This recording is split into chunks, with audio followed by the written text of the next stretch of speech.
तो martial master के पिछले एपिसोड में हमने देखा कि क्वेंचैन मास्टर सुआन यी के साथ पिल पवेलियन के मास्टर से मिलने के लिए आया हुआ होता है। तभी उसके पास पिल पवेलियन के ग्रेट एल्डर आते हुए बोलते हैं, क्वेंचैन पवेलियन मास्टर यहाँ पर तुमसे अकेले में मिलना चाहते हैं तो मेरे साथ चलो। और अब ग्रेट एल्डर क्वेंचैन को अपने साथ लेकर पिल पवेलियन के मास्टर के सामने आता है।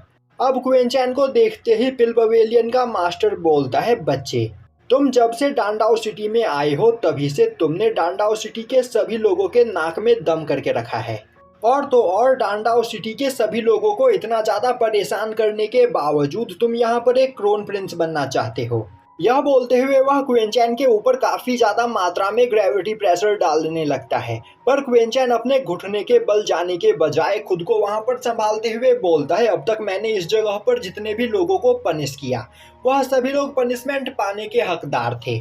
जिन जाओ ने इस जगह पर मुझे बुली करने की कोशिश की, इसीलिए मैंने उसे सबक सिखाया। और तो और हुआंग फैमिली के लोग जाओ फैमिली के लोगों के ऊपर एक क्रोन प्रिंस के मर्डर का इल्जाम लगाकर उन्हें परेशान कर रहे थे, इसीलिए मैंने यहाँ पर हुआंग फैमिली के हेड को सबक सिखाकर जाओ फैमिली के लोगों के साथ इंसाफ किया। और मुझे नहीं लगता कि अब तक मैंने डांडाओ सिटी में कोई भी गलत काम किया है। तभी पवेलियन मास्टर बोलता है, तुम जो बोल रहे हो वह बस वन साइडेड स्टोरी है, पर मैं यह देख पा रहा हूँ कि तुम एक जीनियस पर्सन हो। तो अगर तुम हुआंग फैमिली और पिल पवेलियन के सभी डिप्टी हेड से माफ़ी मांग लो तो मैं तुम्हारी जान यहाँ पर बख्श दूंगा। अब यह सुनते ही वहाँ पर बगल में खड़े ग्रेट एल्डर क्वेंचैन के पास आते हुए बोलते हैं, क्वेंचैन पवेलियन मास्टर तुम्हें यहाँ पर एक मौका दे रहे हैं तो इन्हें थैंक्स करते हुए अभी तुरंत हुआंग फैमिली और पिल पवेलियन के सभी डिप्टी हेड के पास चलकर उनसे माफ़ी मांग लो। तभी क्वेंचैन बोलता है, मैंने इस जगह पर कोई भी गलत काम नहीं किया तो मैं माफ़ी भी नहीं मांगूंगा। यह सुनते ही पवेलियन मास्टर गुस्से में चिल्लाते हुए बोलता है, तो फिर यहाँ पर मरने के लिए तैयार हो जाओ। और अब वह अपने स्पिरिचुअल हैंड से क्वेंचैन के ऊपर एक काफ़ी खतरनाक अटैक करता है, जो देखकर ग्रेट एल्डर वहाँ पर बहुत ही ज़्यादा परेशान हो जाते हैं। पर क्वेंचैन बिना डरे अपनी ही जगह पर खड़ा होता है। तभी वह स्पिरिचुअल हैंड क्वेंचैन के बिल्कुल पास आकर रुक जाता है। अब यह देखते ही पवेलियन मास्टर हंसते हुए बोलता है, क्वेंचैन तुम सच में एक ढीठ इंसान हो। तो क्या यहाँ पर तुम्हें पहले से ही पता था कि मैं तुम्हें जान से नहीं मारूंगा? क्वेंचैन बोलता है, पवेलियन मास्टर आप एक पावरफुल और समझदार इंसान हो, इसी वजह से आपको पिल पवेलियन के हेड की पोजीशन मिली है। और यह बात यहाँ पर कोई छोटा बच्चा भी बता सकता है कि आप जैसे पावरफुल और रिस्पॉन्सिबल इंसान को सही गलत की समझ होगी। और यहाँ पर कौन क्या करने की कोशिश कर रहा है इस बारे में आपको पहले से ही पता होगा। यह सुनते ही पवेलियन मास्टर हंसते हुए बोलने लगता है, क्वेंचैन तुम्हारी पर्सनैलिटी मुझे सच में बहुत ही ज़्यादा पसंद आई। और अब वह क्वेंचैन के पास आते हुए बोलता है, मैं तुम्हें यहाँ पर जान से नहीं मारूंगा और ना ही मैं यहाँ पर तुम्हारी क्रोन प्रिंस बनने की रिक्वेस्ट को पूरा करूंगा।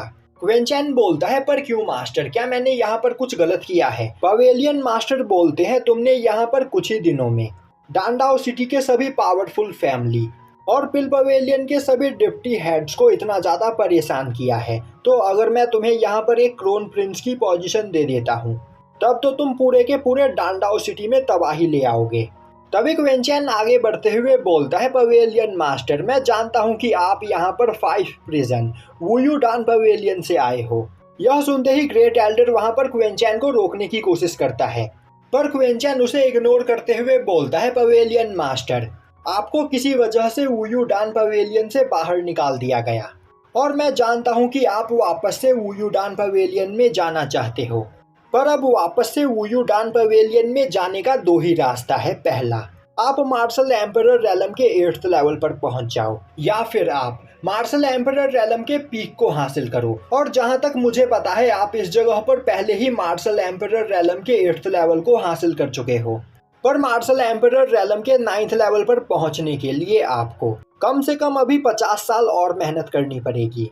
पर आप यहाँ पर इतने टाइम तक इंतजार नहीं करना चाहते हो, इसीलिए आपने एक दूसरा प्लान बनाया और यहाँ पर आपने एक रूल निकाला कि 40 साल से कम एज का कोई भी अल्केमिस्ट अगर एक मेडिसिन किंग बन जाता है तो आप उसे अपना पर्सनल डिसाइपल बनाओगे, जिसे आप खुद ट्रेनिंग देकर एक सुप्रीम अल्केमिस्ट बना दोगे। और फिर आप उसे वुयू डान पवेलियन में एडमिशन लेने के लिए भेजोगे और उसके साथ साथ उसके मास्टर के तौर पर आप भी वुयू डान पवेलियन को ज्वाइन कर लोगे।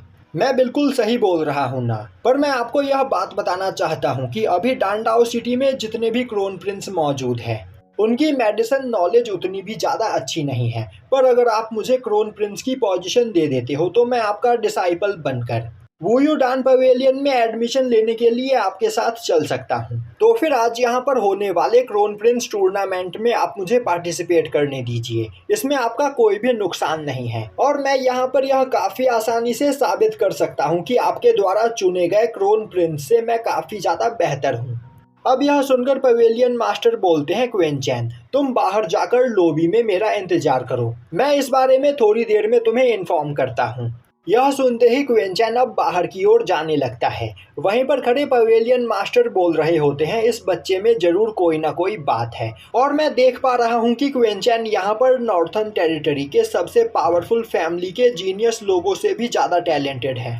तभी ग्रेट एल्डर बोलता है, मास्टर मैंने यह सुना है कि वुयू डान पवेलियन में किंग वू अपने डिसाइपल्स और अपने फैमिली के सभी लोगों की पावर को धीरे धीरे बढ़ाता चला जा रहा है। पवेलियन मास्टर बोलते हैं, यहाँ पर बस किंग वू ही नहीं बल्कि कई और सारे मार्शल एम्परर रैलम पर मौजूद लोग अपने डिसाइपल्स की पावर को बढ़ाते चले जा रहे हैं जिससे वह सभी लोग पवेलियन के ऊपर कब्जा कर सके। इसीलिए मुझे जल्द से जल्द वुयू डान पवेलियन में जाना है। ग्रेट एल्डर बोलते हैं, पर मास्टर क्वेनचैन की आइडेंटिटी के बारे में अभी तक हमें कुछ भी नहीं पता है, तो क्या हमें क्वेनचैन के ऊपर यकीन करना चाहिए? पवेलियन मास्टर बोलता है, अगर क्वेनचैन क्रोन प्रिंस के टेस्ट में पास होकर सभी क्रोन प्रिंस को हरा देता है तो मैं उसका यूज करते हुए वुयू डान पवेलियन में वापस जा सकता हूँ और मेरे पास यह एक अच्छा मौका है, तो मैं इस मौके को गंवाना नहीं चाहता। तो फिर चलो हम आज ही यहाँ पर क्रोन प्रिंस टूर्नामेंट को स्टार्ट करते हैं। दूसरी ओर हमें दिखाया जाता है कि पिल पवेलियन के तीनों डिप्टी हेड अपने तीनों क्रोन प्रिंस के साथ खड़े होते हैं। तभी वहां पर मास्टर सुआन यी पहुंचते हैं। अब वहां पर मास्टर सुआन यी को देखते ही दो डिप्टी हेड आगे बढ़ते हुए बोलते हैं, मास्टर सुआन यी काफी दिनों के बाद आप हमें यहाँ पर दिखाई दे रहे हो, तो आखिर आपकी तबीयत कैसी है? तभी मास्टर सुआन यी बोलते हैं, तुम्हें मेरे सामने नाटक करने की कोई जरूरत नहीं, मैं जानता हूँ कि मुझे जिंदा देखकर तुम दोनों को यहाँ पर सबसे ज्यादा दुख हो रहा होगा। तभी एक डिप्टी हेड बोलता है, मास्टर आप गलत समझ रहे हो, हम बस यहाँ पर आपकी सेहत को लेकर थोड़े परेशान हैं और तो और यहाँ पर आपका मेडिसिन किंग लू भी मारा जा चुका है जिस वजह से आपकी कंडीशन यहाँ पर और भी ज़्यादा बदतर हो चुकी है। मास्टर सुआन यी बोलते हैं, तुम्हें मेरे बारे में सोचकर ज़्यादा परेशान होने की कोई ज़रूरत नहीं, अपने और अपने डिसाइपल्स के बारे में यहाँ पर सोचो क्योंकि जल्द ही तुम्हारी हालत ख़राब होने वाली है। यह बोलते हुए वह उन दोनों को धक्का देकर वहां से आगे जाकर खड़े हो जाते हैं। वहीं पर तीसरा डिप्टी हेड होंग डासी भी खड़ा होता है और अब होंग डासी अपने सबऑर्डिनेट की ओर देखते हुए बोलता है, तुम्हारी वजह से मेरी सिटी में काफी ज्यादा बेइज्जती हो चुकी है, तो मैं चाहता हूँ कि जब क्वेनचैन पिटी हुई हालत में यहाँ पर आए तब तुम उसके सर के ऊपर अपना लात रखकर उसकी बेइज्जती करो। अब यह सुनते ही वह पर्सन बोलता है, मास्टर आपको यहाँ पर परेशान होने की कोई जरूरत नहीं, मैं क्वेनचैन से आपकी एक एक बेइज्जती का बदला लूंगा। वहीं वह सोच रहा होता है, मैं बस क्वेनचैन को यहाँ पर पिटी हुई हालत में देखना चाहता हूँ, बस एक बार वह मेरे सामने आ जाए, फिर मैं उसे यहाँ पर सभी लोगों के सामने घसीट घसीट कर मारूंगा। तभी वहां पर क्वेनचैन आता है जो कि बिल्कुल सही सलामत होता है। यह देखते ही उस पर्सन को कुछ भी समझ में नहीं आता है और अब वह क्वेनचैन के सामने जाते हुए बोलता है, आखिर अब तक तुम बिल्कुल ठीक कैसे हो? मुझे तो लग रहा था कि पवेलियन मास्टर ने अब तक तुम्हारी सभी हड्डियां तोड़ दी होगी। तभी क्वेनचैन उस पर्सन के पास आते हुए दोबारा से उसके सिर पर हिट करते हुए उसे खुद से दूर फेंक देता है, जो देखते ही आसपास खड़े सभी लोग डर जाते हैं। अब वहां पर क्विनहोंग डासी चिल्लाते हुए बोलता है, क्वेनचैन तुम मेरे ही सामने मेरे सबऑर्डिनेट की बेइज्जती कर रहे हो, क्या तुम्हें मरने से डर नहीं लगता है? यह बोलते हुए वह अपनी पूरी पावर का यूज करते हुए क्वेनचैन के ऊपर अटैक करता है। उसी वक्त मास्टर सुआन यी बीच में आते हुए क्विनहोंग डासी के अटैक को ब्लॉक कर लेते हैं। तभी होंग डासी चिल्लाते हुए बोलता है, सुआन यी आखिर तुम इस जगह पर क्या करने की कोशिश कर रहे हो? मास्टर सुआन यी बोलते हैं, क्वेनचैन यहाँ पर एक क्रोन प्रिंस बनने वाला है, तो मैं तुम्हें एक क्रोन प्रिंस के ऊपर अटैक नहीं करने दूंगा। और अगर तुमने यहाँ पर एक और कदम आगे बढ़ाने की कोशिश की तो मैं तुम्हें जान से मार दूंगा। यह सुनते ही होंगडासी अपनी पूरी पावर को कंसंट्रेट करते हुए मास्टर सुआन यी के ऊपर एक काफी खतरनाक अटैक करने के लिए तैयार हो जाता है।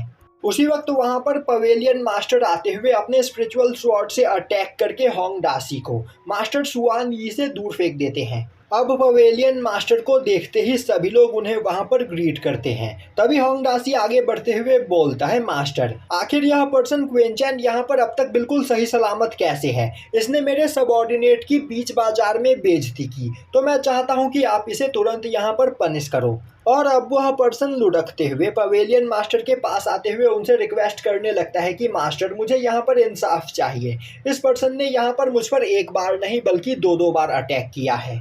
तभी पवेलियन मास्टर होंगडासी को गुस्से में देखते हुए बोलते हैं, क्वेंचैन एक क्रोन प्रिंस कैंडिडेट है और हम सभी लोग यहाँ पर क्रोन प्रिंस टूर्नामेंट के लिए इकट्ठा हुए हैं, पर तुम्हारे इस सबऑर्डिनेट की वजह से यह टूर्नामेंट लेट हो रहा है, तो इसे मेरे नज़रों के सामने से तुरंत हटा दो, वरना इसके साथ साथ मैं तुम्हें भी पनिश करूंगा। अब यह सुनकर होंगडासी काफ़ी ज़्यादा डर जाता है और अब वह पवेलियन मास्टर से माफ़ी मांगते हुए अपने 2 सोल्जर्स को वहां पर बुलाकर अपने उस सबऑर्डिनेट को वहां से दूर फेंकवा देता है। वहीं पर उसे अब क्वेंचैन के ऊपर बहुत ही ज़्यादा गुस्सा आ रहा होता है, पर अब पवेलियन मास्टर ने खुद क्वेंचैन को वहां पर क्रोन प्रिंस कैंडिडेट घोषित कर दिया होता है, इसीलिए अब वह क्वेंचैन का कुछ भी नहीं बिगाड़ सकता है। अब पवेलियन मास्टर आगे बढ़ते हुए बोलते हैं, मैंने यहाँ पर क्वेंचैन को क्रोन प्रिंस कैंडिडेट बनाया है, तो इससे किसी को कोई प्रॉब्लम तो नहीं। तभी 2 डिप्टी हेड आगे बढ़ते हुए बोलते हैं, नहीं मास्टर, हमें यहाँ पर आपके इस फैसले से कोई भी प्रॉब्लम नहीं, पर हम यह कहना चाहते हैं कि हमारे सभी डिसाइपल्स कई सारे टेस्ट को पास करने के बाद क्रोन प्रिंस कैंडिडेट बने हैं, पर क्वेंचैन यहाँ पर अचानक कहीं से आकर बिना कोई टेस्ट दिए क्रोन प्रिंस कैंडिडेट कैसे बन सकता है। और अब होंगडासी भी आगे बढ़ते हुए उन दोनों डिप्टी हेड को वहां पर सपोर्ट करता है। तभी पवेलियन मास्टर अपनी पावर को रिलीज करते हुए बोलते हैं, तो क्या तुम तीनों मेरे फैसले के खिलाफ जाना चाहते हो? तभी क्वेंचैन आगे बढ़ते हुए बोलता है, पवेलियन मास्टर आपको गुस्सा होने की कोई जरूरत नहीं, वैसे यह तीनों डिप्टी हेड यहाँ पर जो बोल रहे हैं वह भी बात सच है, और भले ही आपके फैसले को यह लोग आज मानकर मुझे क्रोन प्रिंस कैंडिडेट मानने के लिए तैयार हो जाए, पर आपके पीठ पीछे डांडाओ सिटी में यह तरह तरह की बातें बनाएंगे। इसीलिए आज मैं यहाँ पर इन तीनों डिप्टी हेड की गलतफहमी को दूर करना चाहता हूँ। मैं चाहता हूँ कि यहाँ पर क्रोन प्रिंस टूर्नामेंट स्टार्ट होने से पहले तीनों डिप्टी हेड और मेरे बीच एक कंपटीशन हो, और अगर इन तीनों डिप्टी हेड में से किसी ने भी मुझे हरा दिया तो मैं क्रोन प्रिंस कैंडिडेट से अपना नाम वापस ले लूंगा। अब यह सुनते ही वहां पर खड़े सभी लोगों के होश उड़ जाते हैं, क्योंकि क्वेंचैन सीधा पिल पवेलियन के डिप्टी हेड को कंपटीशन के लिए चैलेंज कर रहा होता है।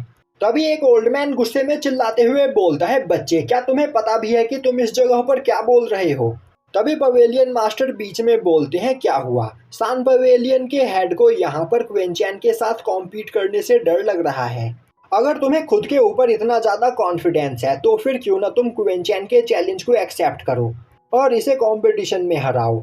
यह सुनते ही उस ओल्ड मैन की बोलती बंद हो जाती है और अब वह थोड़ी देर तक सोचने के बाद बोलता है, पवेलियन मास्टर यह पर्सन हमारे पिल पवेलियन की यहाँ पर बेइज्जती करना चाहता है, इसीलिए यह पिल पवेलियन के तीनों डिप्टी हेड को चैलेंज कर रहा है। यह डांडाओ सिटी के सभी लोगों को यह साबित करना चाहता है कि यह पिल पवेलियन के डिप्टी हेड से बेहतर है।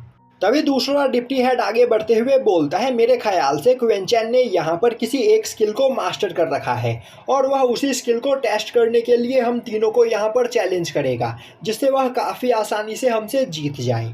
यह सुनते ही पवेलियन मास्टर बोलते हैं, क्वेंचैन तो क्या तुम्हारे दिमाग में कुछ ऐसा चल रहा है? क्वेंचैन बोलता है, मैंने तो इस बारे में सोचा ही नहीं, मैं तो यह बोल रहा था कि तीनों डिप्टी हेड अपनी पसंद के किसी भी कॉम्पिटिशन में मुझे चैलेंज कर सकते हैं, मैं उन्हीं के द्वारा चुने गए कंपटीशन में उनके साथ फाइट करने के लिए तैयार हूँ। यह सुनते ही दूसरा डिप्टी हेड हंसते हुए बोलने लगता है, क्वेंचैन तुम खुद को बहुत ही ज़्यादा स्मार्ट समझते हो, पर सच्चाई तो यह है कि मैंने आज से पहले तुम जैसा बेवकूफ़ कभी नहीं देखा। अगर तुम चाहते तो अपनी पसंद के किसी भी चैलेंज में हमें हरा सकते थे, पर तुमने यहाँ पर कंपटीशन चुनने का मौका हमें ही दे दिया।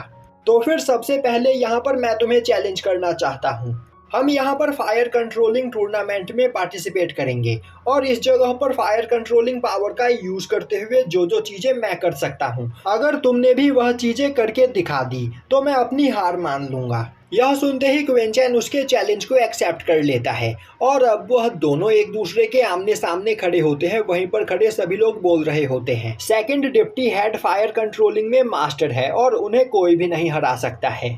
अब वह डिप्टी हेड अपनी पावर को रिलीज करते हुए अपने पास से रेड फ्लावर ब्लू फ्लेम सी को बाहर निकालता है, जिसकी पावर को देखते ही आसपास खड़े सभी लोग काफी ज्यादा हैरान हो जाते हैं। अब वह डिप्टी हेड आगे बढ़ते हुए बोलता है, बच्चे मेरे हाथ में अभी ब्लू सी फ्लेम फ्लावर मौजूद है, तो क्या इसकी पावर को देखकर तुम्हें डर लग रहा है? अभी भी तुम्हारे पास टाइम है, अगर तुम चाहो तो अपनी हार मान सकते हो। वेंचैन बोलता है, आप बस यहाँ पर मेरा टाइम वेस्ट कर रहे हो, तो जल्दी से इस कंपटीशन को स्टार्ट करो। यह सुनते ही वह डिप्टी हेड गुस्से में अपनी फ्लेम एनर्जी का यूज करते हुए वहां पर एक फ्लेम ट्री का निर्माण करता है। अब आसपास खड़े सभी लोग काफी हैरानी से उस फ्लेम ट्री को देखने लगते हैं और यहीं पर यह एपिसोड खत्म हो जाता है।